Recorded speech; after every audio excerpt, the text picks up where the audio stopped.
Bismillahirrahmanirrahim. Assalamualaikum warahmatullahi wabarakatuh.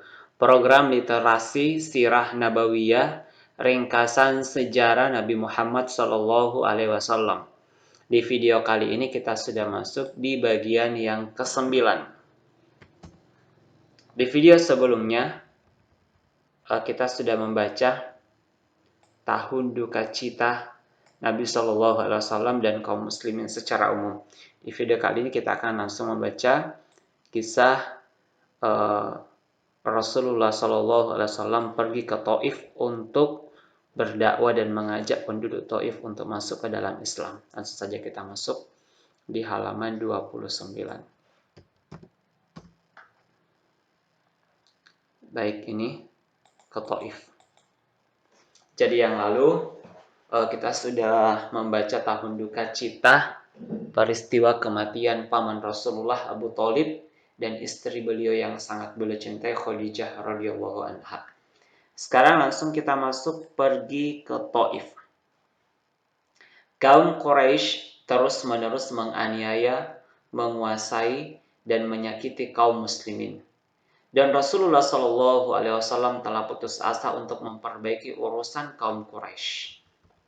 Lalu pikiran beliau tertuju pada suku Taif dengan harapan semoga Allah Subhanahu wa taala memberikan petunjuk kepada penduduknya untuk memeluk Islam.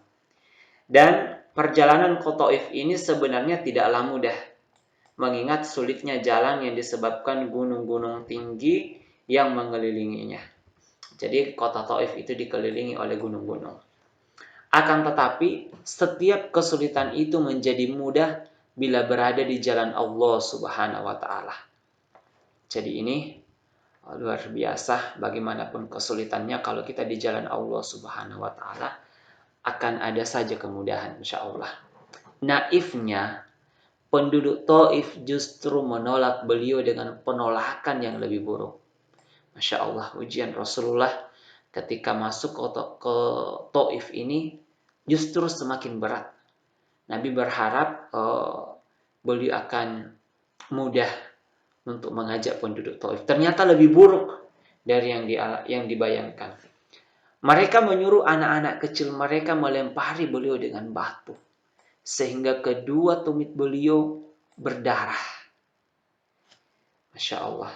Jadi ini luar biasa penghinaan. Bagaimana cara penduduk Taif mengusir Nabi, dikumpulkan anak kecil untuk melempari Nabi SAW yang mulia.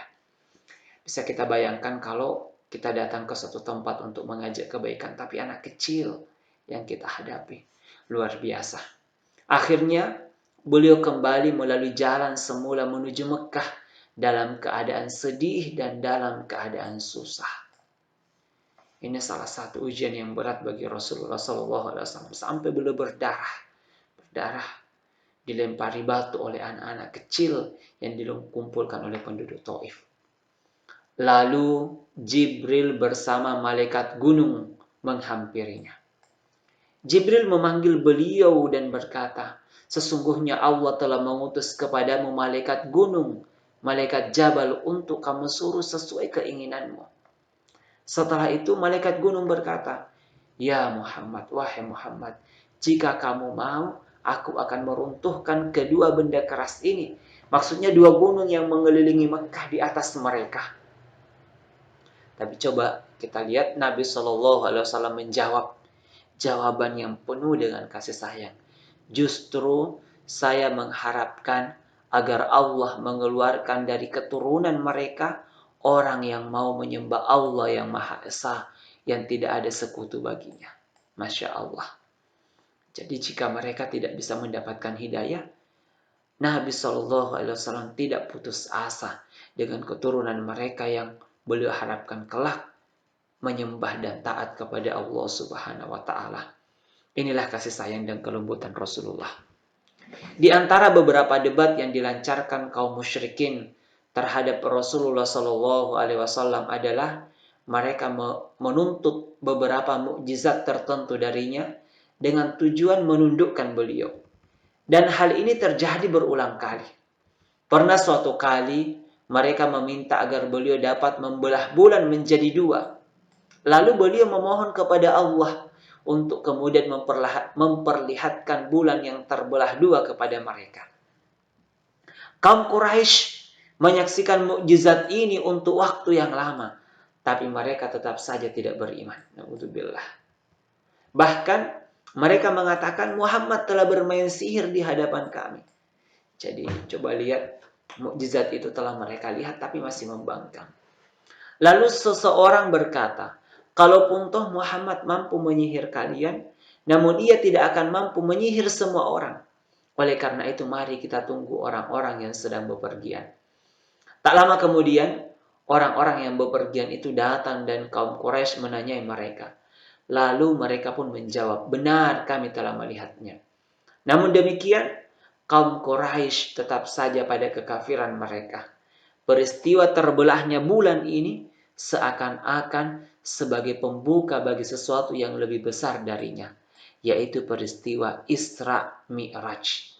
Jadi ini mukjizat awal yang Allah perlihatkan kepada penduduk Quraisy sebagai bukti bahwa Rasulullah Nabi Muhammad betul-betul adalah Rasul utusan Allah.